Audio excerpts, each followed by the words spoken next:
saudara yang kasih dalam Tuhan, Shalom. Puji Tuhan, dalam kesempatan kali ini saya mencoba untuk memecah video pujian dan firman Tuhan yang terdapat dalam program doa malam, agar kita semua bisa diberkati melalui kebenarannya, di mana memang beberapa waktu ini video live streamingnya sering gangguan, terputus saudara di tengah jalan. Ya, jadi dengan video ini saya berharap kita semua tetap diberkati oleh kebenaran firman Tuhan. Amin.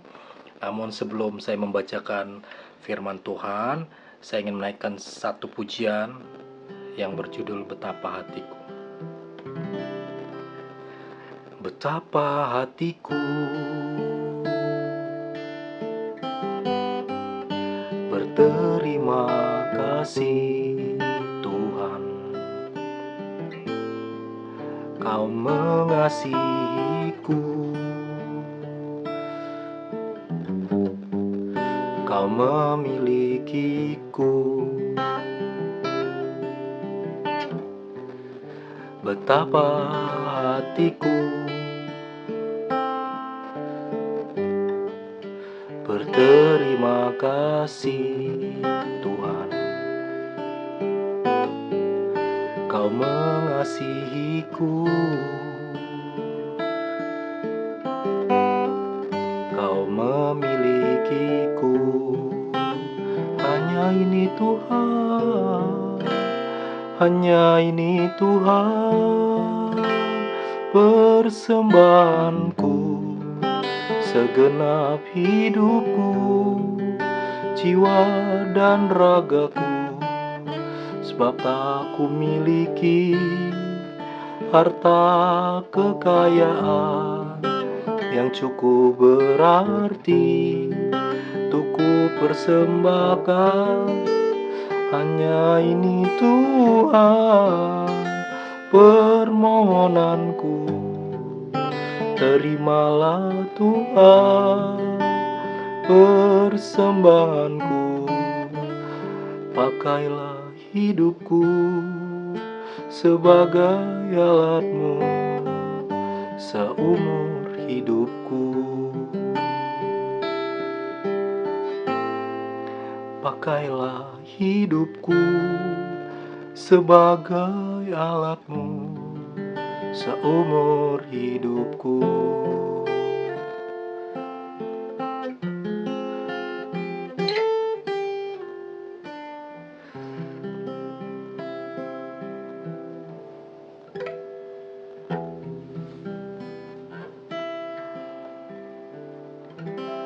Amin. Puji Tuhan, saya berharap kita semua dalam keadaan sehat, tidak kurang suatu apapun. Amin.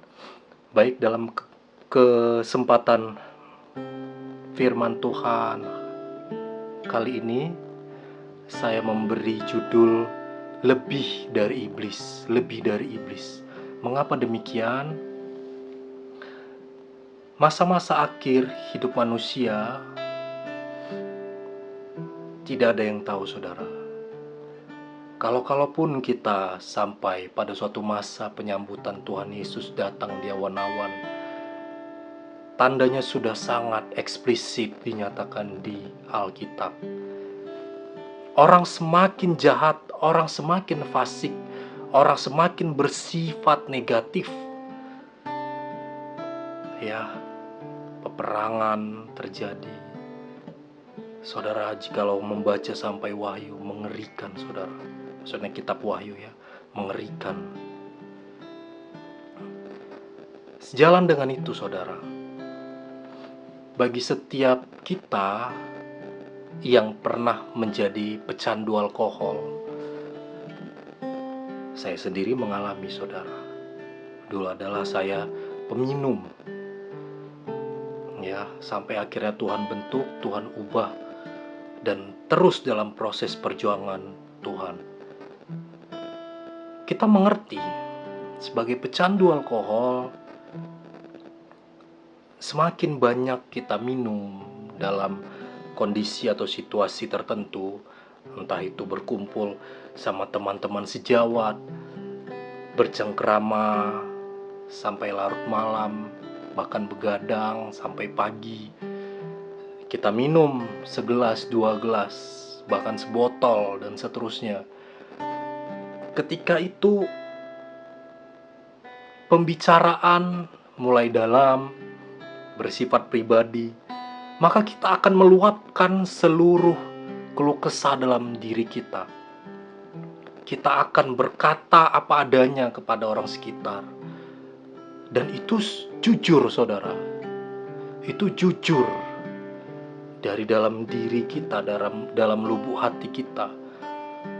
Dan sekeliling juga pasti demikian. Berbicara, berkeluh kesah satu sama lain. Dan itu lebih konyol lagi. Kita bisa mengatakan segala macam bentuk kelemahan dalam diri kita kepada orang yang tidak dikenal, atau dalam hal itu baru dikenal. Ya, itu apa adanya pasti, saudara. Tetapi berbanding terbalik, jikalau kita dalam posisi sadar, kita pasti punya batasan, pasti punya harga diri yang harus dijaga. Kita harus punya harkat yang kita tinggikan, kita dirikan di dalam diri, di dalam pribadi kita. Ya, berbanding terbalik, saudara.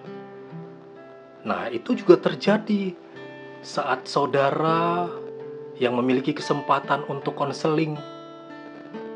Sebagian besar diri saudara tidak akan mungkin berkata 100% sejujur-jujurnya kepada konselor pada sesi konseling, ya.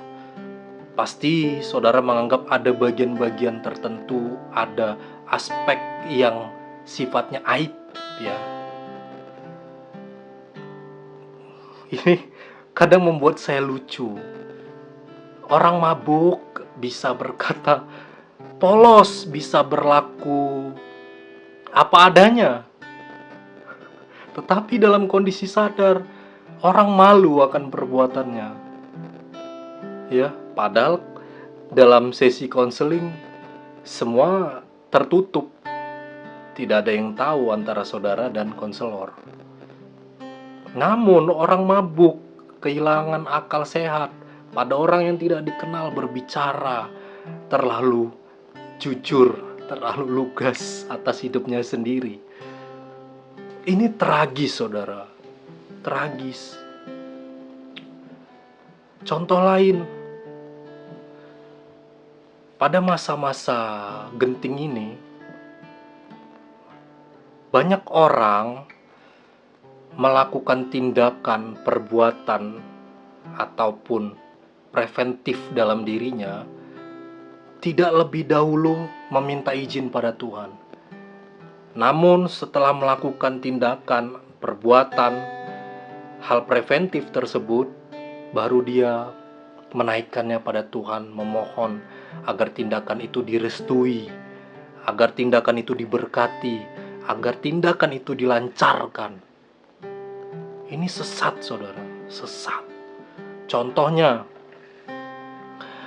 seseorang yang ingin membuka usaha, memulai diri sebagai pengusaha,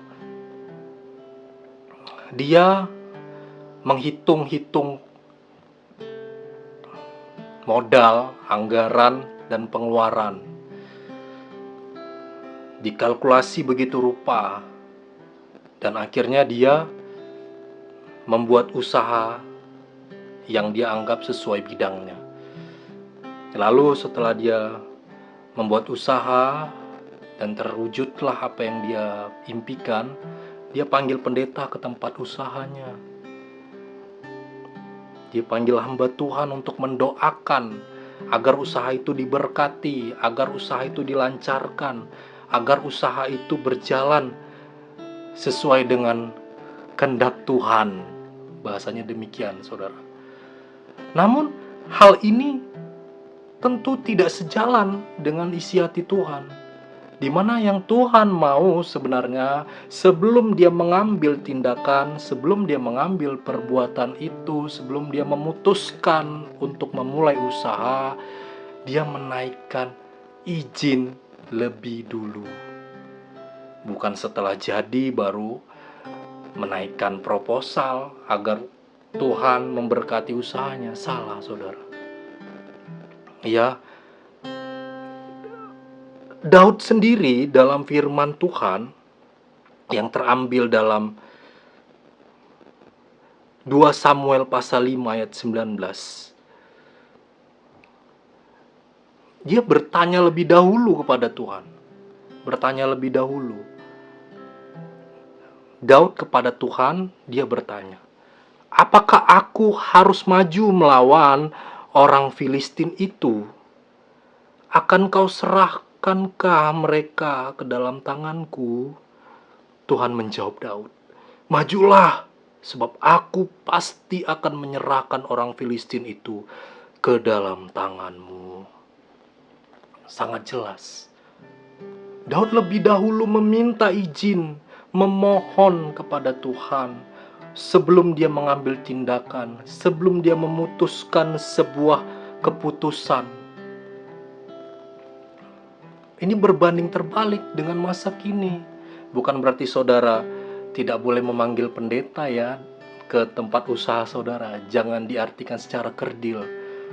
Tetapi perlu digarisbawahi, setiap tindakan yang akan kita ambil lebih dahulu kita naikkan kepada Tuhan.